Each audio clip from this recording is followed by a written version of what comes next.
السلام عليكم ورحمة الله وبركاته. الحمد لله حمدا لرب خصنا بمحمد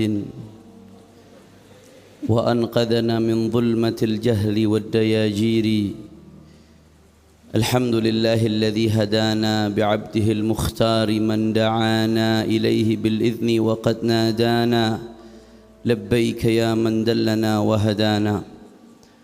اللهم فصل وسلم وبارك وكرم ومجد وعظم على سيدنا وحبيبنا وشفيعنا ونور قلوبنا محمد الفاتح لما أغلق والخاتم لما سبق ناصر الحق بالحق والهادي إلى الصراط المستقيم وعلى آله وصحبه حق قدره ومقداره العظيم. يا فتاح يا عليم. أما بعد. Para habaib, para alim ulama, para asatid, para syiban, sesepuh, para tokoh masyarakat, wabil khusus orang tua kita Sayyidil Walid Al-Habib Muhsin bin Idrus Al-Hamid, begitu pula guru kita Al-Habib Muhammad Al-Bagir bin Alawi bin Yahya. Juga hadir di sini tadi orang tua kita Al-Habib Abu Bakar Ibn Ali Ibn Abu Bakar Ibn Muhammad As-Saggaf sahib Gersik, Habib Alwi As-Saggaf, Habib Syauqi Al-Habsyi yang sudah menyampaikan nasihatnya semua. Begitu pula Habib Abdullah bin Yahya, semua tidak saya sebutkan satu persatu tanpa mengurangi rasa hormat dan ta'zim saya kepada beliau semua. Kita doakan mudah-mudahan guru-guru kita, khususnya Habib Muhsin, Allah kasih panjang umur, sehat wal afiyah, Allah jaga zahir batinnya, Allah menangkan perjuangannya, amin ya rabbal. Dan salam penghormatan yang paling istimewa kepada segenap keluarga besar Majelis Rasulullah sallallahu alaihi wasallam, hadirin hadirat, muslimin muslimat. Mudah-mudahan perkumpulan kita menjadi penyebab turunnya rahmah dan barakah, amin ya rabbal. Ahba'il kiram, al-faqir, alhamdulillah pada malam hari ini mendapatkan keberkahan bisa hadir di tempat ini. Yang pertama, untuk menyambung silaturahmi. Al-Faqir juga kebetulan bagian dari keluarga besar Majelis Rasulullah sallallahu alaihi wasallam. Kenapa demikian? Satu, sampai saat ini setiap sebulan sekali Al-Faqir ngajar di Majelis Rasulullah Jawa Barat Habib Quraisy, yaitu kitab Tajul Arus Bisyarhil Qamus Ibnu Atha'illah As-Sakandari, jadi Jalsatul Itsnin setiap malam Selasa kedua. Berjalan sudah hampir 3 tahun, alhamdulillah, imtithalan perintah beliau. Dan yang kedua, sebetulnya di Cidodol saya kagak baru. Saya ini kecil besar di Kampung Baru. Ibu saya di Kampung Baru, sekolah di Al-Falah. Anak-anak Cidodol banyak yang di Al-Falah sekolahnya. Waktu saya SMP, MR baru dirintis. Jadi saya dulu ngaji di MR malam Jumat. Kalau malam Selasa nggak dikasih sama ibu saya, kejauhan, masih SMP. Jadi dikasih ngaji malam Jumat. Jamaah masih di dalam rumah, belum keluar-keluar. Saya ingat kalau habis pengajian masih dapat kopi jahe sama gorengan Habib Bagir, satu-satu itu. Dan Habib Mundir kalau ada tamu dari luar kota, nerjemahkannya pakai HP, masih communicator dulu, dilipat seperti ini, beliau ngetik nerjemahkan. Itu saya ikut ngaji dari kelas 2 Tsanawiyah di Al-Falah sampai kelas 3 Tsanawiyah. Setelah itu baru mondok di pondok pesantren Darul Lughah wa Da'wah. Jadi ini menyambung kembali silaturahmi. Mudah-mudahan insyaallah kita dapat keberkahan daripada guru-guru kita, dan mudah-mudahan kita dikumpulkan bersama beliau-beliau dari dunia sampai di akhiratnya. Kemudian yang kedua, Al-Faqir pada malam hari ini datang sekaligus mau ngalap barakah jamak takdim. Jadi bukan sholat aja yang bisa jamak takdim, haul juga bisa jamak takdim. Besok hari Sabtu, hari Ahad, Sabtu Rawhah, hari Ahad Haul, ingin ngambil keberkahan dari Sayyidi Syekh Fakhrul Wujud wal Awalim Syekh Abu Bakar bin Salim alaihi rahmatullah. Cuman memang kebetulan ada agenda safari dakwah di Papua, di Bintuni dan Manokwari.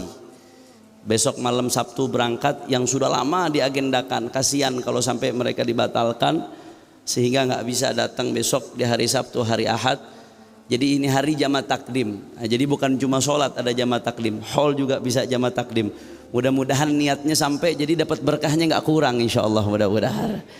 Ahiba'il kiram, Sayyidina Syekh Abu Bakar bin Salim adalah seorang kekasihnya Allah Subhanahu wa taala. Yang mana Rasulullah sallallahu alaihi wasallam mengatakan dalam sebuah hadis qudsi yang diriwayatkan dalam Sahih Al-Bukhari bahwasanya Allah Subhanahu wa taala berfirman, "Man 'ada li waliyan faqad adzantuhu bil harbi wa ma taqarraba ilayya 'abdun bi syai'in ahab ilayya mimma aftaradtuhu alayhi wa ma zala 'abdi yataqarrabu ilayya bin nawafil hatta uhibbah fa idza ahbabtuhu kuntu sam'ahu alladhi yasma'u bih wa basarahu alladhi yubsiru bih ويده التي يبتش بها ورجله التي يمشي بها ولئن سألني لأعطينه ولئن استعاذ بي لأعيذنه صلوا على النبي محمد." Allah berfirman dalam sebuah hadis qudsi, kata Allah Ta'ala, "Ma taqarraba ilayya 'abdun bimithli ma aftaradtuhu alaihi." Tidaklah hamba mendekatkan diri kepadaku melebihi ketika dia menjalankan apa-apa yang aku wajibkan atasnya. Para ulama ahli hadis menjelaskan maksudnya di sini baik furudul ain atau furudul kifayah. Baik menjalankan fardu ain yang diwajibkan kepada setiap perorangan atau menjalankan fardul kifayah, kewajiban yang sifatnya kolektif. Kalau ada umat yang menjalankan, gugur bagi sisanya, seperti amar ma'ruf nahi munkar, menghidupkan Ka'bah dan lain sebagainya, fardu kifayah. Kata Allah, yang paling dahsyat cara hambaku mendekatkan diri kepadaku dengan menjalankan kewajiban kepada Allah Subhanahu wa ta'ala. Tapi ada yang lebih dari itu, saudara. Ada lebih dari sekedar mendekatkan diri, yaitu sampai kepada maqam mahabbah yang didapatkan oleh para kekasih-kekasihnya Allah. Kalau sekedar menjalankan wajib saja maqamnya maqam selamat, nyari selamat. Tapi maqam mahabbah lebih dari sekedar selamat, dicintai oleh Allah Ta'ala. Apa kata Allah? "Wa ma zala 'abdi yataqarrab ilayya bin nawafil." Senantiasa hambaku, kata Allah, mendekatkan diri kepadaku dengan hal-hal yang sunnah. Salat sunnahnya dijaga, adab-adab sunnahnya dijaga, puasa sunnahnya dijaga, zikir-zikir sunnahnya dijaga, termasuk sofaul galb, kebersihan hati yang merupakan sunnahnya Rasulullah sallallahu alaihi wasallam. Kata Allah Ta'ala, manakala hambaku senantiasa menjalankan sunnah hatta uhibbah, maka aku akan cinta kepadanya. Kalau Allah udah cinta sama hambanya, apa yang terjadi ya ikhwan?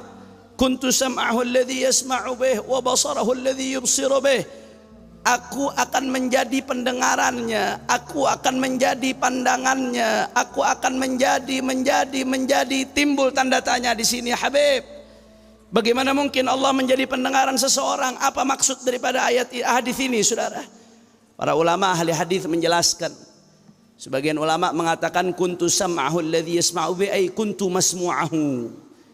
Kata Allah, dia senangnya hanya mendengarkan apa-apa yang berkaitan denganku. Ketika Allah menjadi pandangannya, ay kuntu mubsarahu, dia akan hanya senang melihat apa-apa yang berkaitan dengan kebesaranku. Makanya kalau kita lihat wali-wali Allah, mereka nggak senang hal-hal yang bikin lalai. Zikir itu kesenangan mereka. Al-Imam Al-Haddad sampai mengatakan, "Yallah bidzarrah min mahabbatillah afna biha an kulli ma siwallah." Kata Imam Haddad, "Ya Allah bidzarrah min mahabbatillah, ya Allah kasih aku sebiji zarrah saja kecintaan kepadamu ya Rabb. Kalau ada sebiji zarrah kecintaan kepadamu ya Allah, maka aku enggak lihat selainmu ya Allah." Andai kata bermuamalah dengan makhluk pun yang dilihat ini makhluknya Allah. Jalan untuk mendekatkan diri kepada Allah. Kalau sudah menjadi seperti itu, senangnya hanya dengarkan kalamullah, senangnya hanya zikir kepada Allah. Makanya nggak heran kalau ada wali seperti Imam Syafi'i yang kalau hatam Quran sehari semalam sekali, di dalam Ramadan sehari semalam 2 kali. Ada wali yang hatam Quran sehari semalam sampai 4 kali. Nggak heran, karena kuntu sam'ahu alladhi yasma'u bih. Karena Allah udah bikin dia hanya senang denganku, dengan kalamku, dengan semua yang berkaitan denganku. Kenapa? Karena dia sudah mendapatkan maqam mahabbah, menjadi kekasihnya Allah Subhanahu wa ta'ala. Yang kedua, saudara, di antara penafsiran ulama, maksudnya kuntu sam'ahu alladhi yasma'u bi wa basarahu alladhi yubsiru bi ila akhirih, itu maksudnya Allah memberikan nusrah kepada dia, Allah berikan pertolongan. Maka di dalam pandangannya didapat pertolongan, melihat apa yang nggak dilihat orang lain. Di dalam ucapannya, apa yang diomongin kejadian, dapat pertolongan dari Allah. Di dalam langkahnya, di dalam gerakan tangannya, doanya, keramat. Kenapa? Karena dapat magam mahabbah dari Allah Subhanahu. Makanya karamahnya para aulia sebetulnya karamah yang paling utama itu bukan terbang-terbang, bukan. Karamah mereka yang paling utama istiqamah. Walaupun ada di dalam Ahlus Sunnati wal Jamaah ada aulia yang Allah kasih karamah yang khariqun lil adah, amrun khariqun lil adah yadhharu ala yadi 'abdin mu'minin salih. Bagi Ahlus Sunnati wal Jamaah, hamba Allah yang Allah kasih keajaiban-keajaiban ada. Jangan dikira nggak ada. Mohon maaf sekarang, tadi Habib Bagir nyindir, Habib Alwi nyindir. Dikit-dikit sekarang ceramah Habib dicari-cari, yang bagian bicara karomat, khurafat katanya, hayal, khurafat, nggak masuk di akal. Ente Ahlus Sunnah wal Jamaah apa bukan? Saya bicara akidah. Kalau akidahnya Ahlus Sunnah wal Jamaah itu meyakini adanya karamah ya ikhwan. Fa'athbitan lil awliya karamah wa man nafaha fanbidhan kalamah. Kata Ibrahim Al-Laqani dalam Jauharut Tauhid, maka yakinilah wali itu punya karamah. Siapa yang menafikan karamah wali, fanbidhan kalamah, buang jauh-jauh omongannya. Itu Jauharut Tauhid, kitab yang dipelajarin di pesantren-pesantren dari Sabang sampai Merauke, saudara. Di dalam Zubat, wal awliya dzau karamatin rutab wa man tahau li waladin min ghairi ab. Di dalam Zubat disebutkan yang namanya wali itu tingkatan keramatnya tingkat-tingkat. Ada berbagai tingkatan. Bahkan andai kata tahu-tahu ada wali yang punya anak saudara tanpa ada bapak, bisa saja. Kalau bicara bisa saja kata saya Bu Zubat. Kenapa? Karena bukan soal walinya, bukan soal manusianya. Kalau manusianya maka ada batasan-batasan tingkat kemanusiaan. Tapi siapa yang memberikan dia? Allah. Saya mau tanya, jawab yang kompak, jamaah Majelis Rasulullah. Kalau Allah mau berikan hambanya hal-hal yang ajaib, Allah mampu atau tidak? Kalau Allah mau ngasih ada hamba yang hidupin orang mati, Allah mampu atau tidak? Kalau Allah mau ngasih ada hamba yang bisa terbang, tahu-tahu Allah kasih, Allah mampu atau tidak?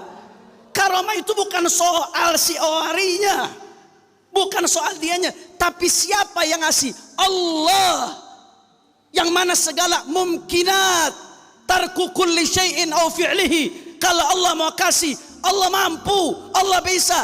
Kenapa kau membatasi kebesaran Allah Subhanahu wa ta'ala? Makanya karamah itu di Al-Quran diceritakan. Kalau mukjizat Nabi ya oke. Yang menafikan karamah itu Mu'tazilah, di luar Ahlus Sunnah wal Jamaah. Makanya tanpa sadar orang yang ngejek-ngejek karamah itu tanpa sadar dia lagi ngadopsi pemikiran Mu'tazilah, saudara. Di Al-Quran ada kisah karamah, bukan Nabi, hamba Allah saleh, Ashabul Kahfi. Walabithu fi kahfihim 300 sinina wazdadu 9. Itu Ashabul Kahfi tidur di dalam goa Jadi awalnya gara-gara mereka hamba-hamba Allah yang soleh, ada raja zalim saat itu. Raja zalim ini setiap yang beriman dibunuh sama raja. Akhirnya Ashabul Kahfi mereka kabur, lari sampai ke goa. Jumlah mereka yang paling kuat thaminuhum sab'atun thaminuhum kalbuhum. Kata Ibn Abbas, wala ya'lamu, kata Ibn Abbas, aku termasuk yang tahu jumlah mereka. Ada 8 sama anjingnya, 7 orang, 8 sama anjingnya. Lari mereka ke goa. Begitu sampai ke goa dibikin tidur sama Allah Subhanahu wa taala. Berapa lama tidurnya? Sehari, 2 hari, 3 hari. 300 sinina wazdadu tis'a. Sebagian ahli tafsir menyebutkan 309 tahun seperti zahirnya ayat. Tidur 309 tahun, bayangin. Sebagian ahli tafsir lagi menjelaskan 300 itu kalau pakai tahun Masehi. Kalau pakai tahun Hijri ditambah 9. Karena setiap 100 tahun itu selisihnya 3 tahun. Berarti 309, 300 kalau pakai Hijri, 9 tahun kalau pakai 300 kalau pakai Masehi, 9 tahun kalau pakai Hijri. 309 kalau pakai Hijri. 309 tahun tidur, begitu bangun seolah-olah berasanya setengah hari. Oh ba'dha yaum. 1 hari atau setengah hari. Begitu bangun dia punya kawin, keluar deh cari makanan yang bisa dimakan, makanan yang bagus. Tapi pelan-pelan, kalau ketahuan nanti ditangkap sama raja. Bangun masih segar, sehat walafiat. Nih jawab dah orang MR nih yang jujur nih, jamaah MR ya. Ente tidur, nggak usah 10 hari 20 hari. Tidur 12 jam aja. 12 jam. Ini mungkin yang ada bakat-bakat jadi Ashabul Kahfi nih. Tidur 12 jam. Begitu bangun apa yang terjadi? Pusing, makan panadol. Lah bener. Leher pegel, salah bantal, apalagi kalau bantalnya ketinggian. Tidur 12 jam salah bantal ente langsung. Pala pusing, badan pada pegel. Makanya orang kalau sakit tuh ada yang stroke, ada yang apa itu berapa hari sekali mesti diminyakin, mesti digerak-gerakin badannya. Supaya apa? Supaya nggak kaku. Itu paling cuma berapa bulan hitungannya atau berapa tahun paling mentok. Ini 309 tahun. Tidur, bangun seolah-olah setengah hari, bekher, sehat walafiat, nggak ada masalah. Saya mau tanya tuh kira-kira ajaib apa bukan itu? Ajaib, ajaib itu saudara. Dan ini bukan nabi. Ashabul Kahfi itu aulia salihin. Mereka bukan nabi saudara. Itu khariqul adah, ajaib. Tapi Allah kasih kepada hambanya. Itu salah satu dalil karamah terjadi di Al-Quran saudara. Kira-kira jelas apa kagak? Berarti yang bilang karomah khurafat itu ngopinya kurang jauh. Mudah-mudahan Allah kasih hidayah kita dan mereka insya Allah. Yang namanya Asif, ketika Nabi Allah Sulaiman nantang siapa yang bisa pindahin arsyu Balqis, singgasananya Ratu Balqis. Asif nawarin diri, aneh bisa mindahin sebelum mata ente berkedip.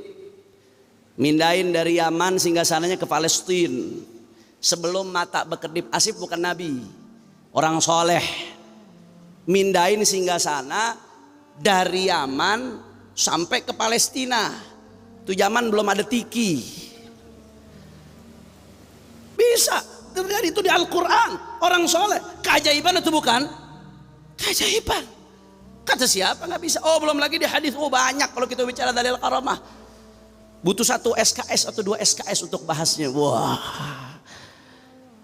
Di hadis Nabi Shallallahu Alaihi Wasallam nyeritain bagaimana tuh 3 orang. Di hadis Sahih Bukhari yang terjebak di dalam goa, batu nutup goa. Akhirnya mereka tawasul dengan amal soleh.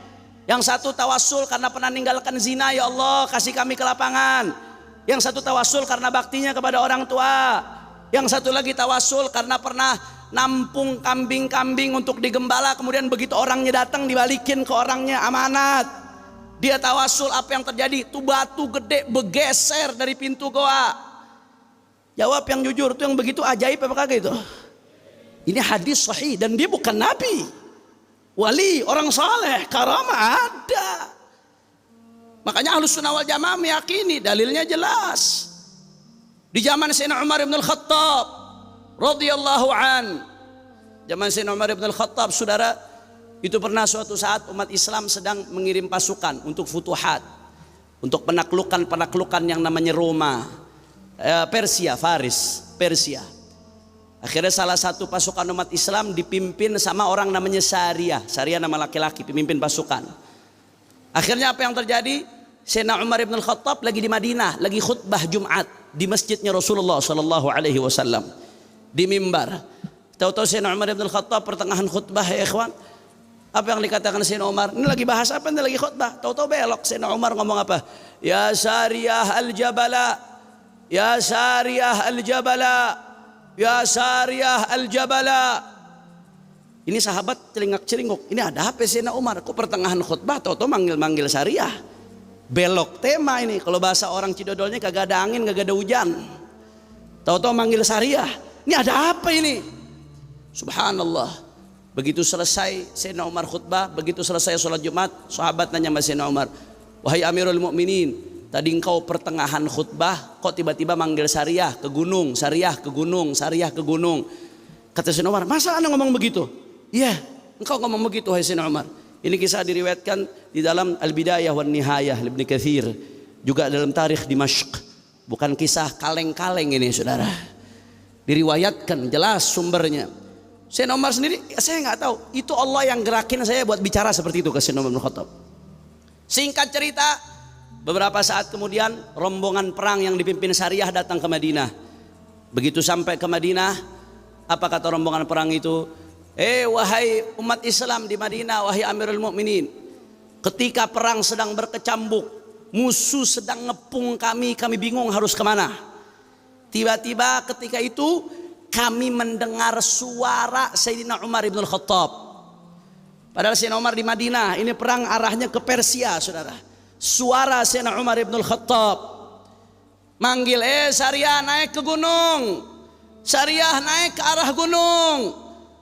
Begitu Sariyah lihat betul arah gunung kosong. Dan kalau udah naik ke atas gunung, musuh nggak bisa nyerang dari belakang. Kalau di bawah dikepung dari berbagai sisi. Apa yang terjadi, ikhwan? Sariyah naik ke gunung bersama para sahabat, para pasukannya. Kemudian di belakang pasukan ini gunung, di depannya musuh, sehingga musuh nggak bisa ngepung. Dan akhirnya umat Islam menang dengan mudah saat itu, saudara. Sallu ala Nabi Muhammad. Sallu ala Nabi Muhammad. Itu zaman belum ada live streaming, belum ada internet, belum ada telepon.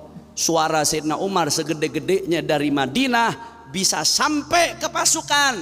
Jawab lagi yang jujur, itu ajaib atau tidak? Ajaib atau tidak? Itu karamah. Sayyidina Umar bukan nabi, orang soleh. Nah, kecuali kalau yang ajaib-ajaib ini timbul dari orang yang nggak beriman kepada Allah. Itu bisa jadi sihir namanya. Atau dari orang yang ahli maksiat.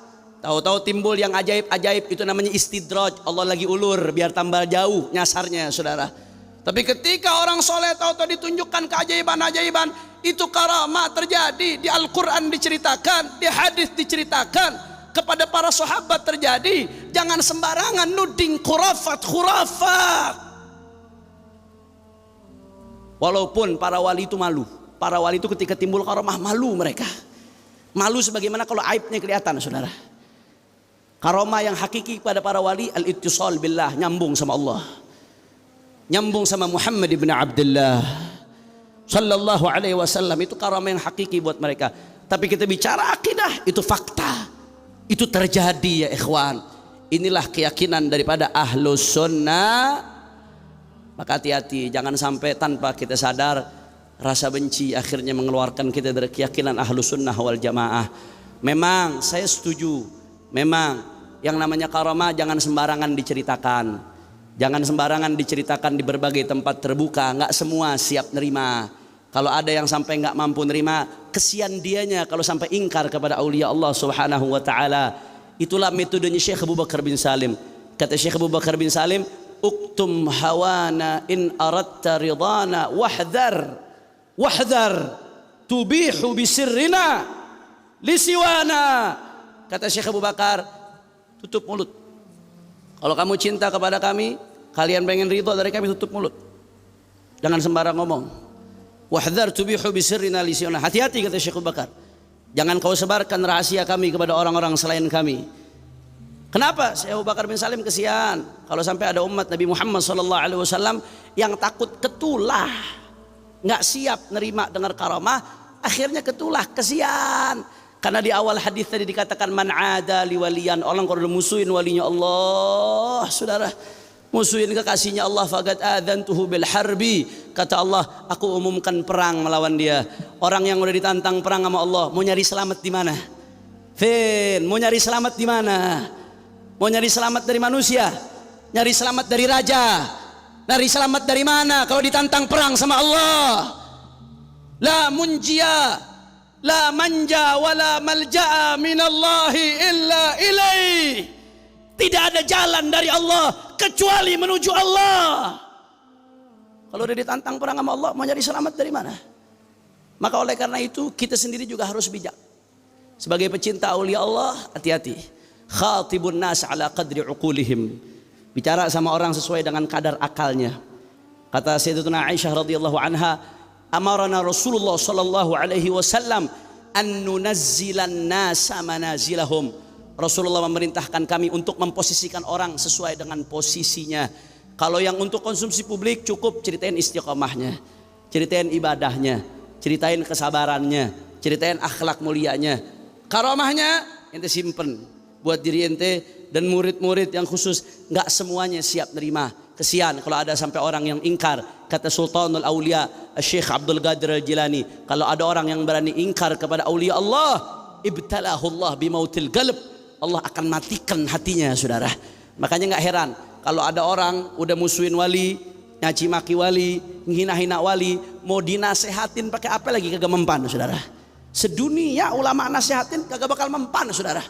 Mau dinasehatin pakai bahasa semut lagi, saudara, nggak bakal mempan. Orang kalau udah musuhin wali berat, mautul qalb, hatinya mati. Wa inna ab'ada qulubin nasi min rabbinar rahimi qalbun qasi. Hati yang paling jauh dari Allah Ta'ala, hati yang keras. Kalau udah keras, nasihat susah.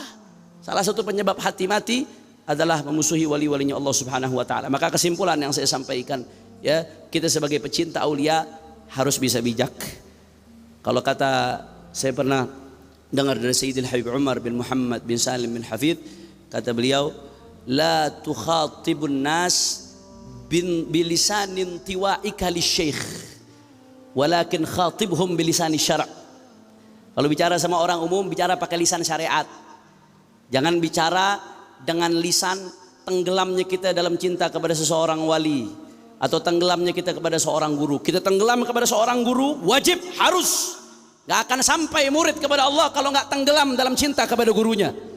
Gak akan sampai murid kepada Allah kalau gak tenggelam di dalam ittiba, peneladanan kepada gurunya. Setiap murid harus meyakini gurunya yang paling mulia, mursyid tariqahnya yang paling mulia. Setiap murid harus meyakini bahkan gurunya sebagai qutbuz zaman. Tapi jangan itu dijadikan bahasa kita buat ke orang umum, ya ikhwan. Kata beliau, khatibun nas bilisani syara'. Cukup kita bicara kepada orang dengan lisan syariatnya baginda Nabi besar Muhammad sallallahu alaihi wa ala alihi wa sahbihi wasallam. Dan di sisi lain, kalaupun ada yang dengar-dengar tentang karamah, maka dengarkan baik-baik. Ahlus sunnah wal jamaah meyakini karamah, karena itu tidak mustahil bagi Allah. Allah yang memberikan, Allah maha mampu untuk memberikan apa yang diberikan kepada hamba-hambanya. Mudah-mudahan Allah hidupkan kita dalam cinta kepada kekasih-kekasihnya Allah, dan mudah-mudahan Allah matikan kita dalam cinta kepada kekasih-kekasihnya Allah. Dan mudah-mudahan kita doa, ngelihat zaman sekarang serem, kita masih bisa duduk di majelis, kita masih bisa cinta kepada aulia. Kita khawatir nanti generasi anak-anak kita, saudara. Kita khawatir generasi cucu-cucu kita yang sudah hanya bicara madiyah, hanya bicara materi, udah nggak percaya sama aulia. Na'udzubillah min dzalik. Mudah-mudahan kita, keturunan kita, orang-orang yang kita cintai berada terus di barisan para kekasihnya Allah, berada di barisan Sayyidina Syekh Abu Bakar bin Salim, berada di barisan Sayyidina Muhammad ibn Abdullah sallallahu alaihi wa alihi wasallam. Allahumma ja'al jam'ana hadha jam'an marhuma wa tafarruqana min ba'dihi tafarruqan ma'suma wa la taj'al ahadan fina wala minna wala ma'ana shaqiyan wala mahruma. Allahumma hdina bihudak waj'alna mimman yusari'u fi ridak wa la tuwallina waliyan siwak wa la taj'alna mimman khalafa amraka wa 'asak ثم إلى خصوص سيدنا الشيخ أبو بكر بن سالم صاحب الحول والوالد عبد الرحمن بن العطاس ووالدينا ووالديكم أن الله يتغشاهم بالرحمة والمغفرة وأن الله ببركتهم ينصرنا ويحفظنا ويحيينا على لا إله إلا الله ويميتنا على لا إله إلا الله ويحشرنا في زمرة أهل لا إله إلا الله بسر أسرار الفاتحة. بسم الله الرحمن الرحيم الحمد لله رب العالمين الرحمن الرحيم مالك يوم الدين إياك نعبد وإياك نستعين اهدنا الصراط المستقيم صراط الذين أنعمت عليهم غير المغضوب عليهم ولا الضالين. Dan saya juga terakhir mohon doa untuk Sayyidil Walid Al-Habib Muhammad Rizik bin Husain bin Syihab yang saat ini sedang sakit, mudah-mudahan diberikan kesembuhan oleh Allah Ta'ala. Amin ya Rabbal. Ini saja yang kami sampaikan, lebih kurangnya mohon maaf. Mudah-mudahan yang sedikit ini bisa bermanfaat. Hadani Allah wa iyyakum ila siratil mustaqim. Samihni ala al-italah ma qumtu ila imtithal al-amr. Wassalamu alaikum warahmatullahi wabarakatuh.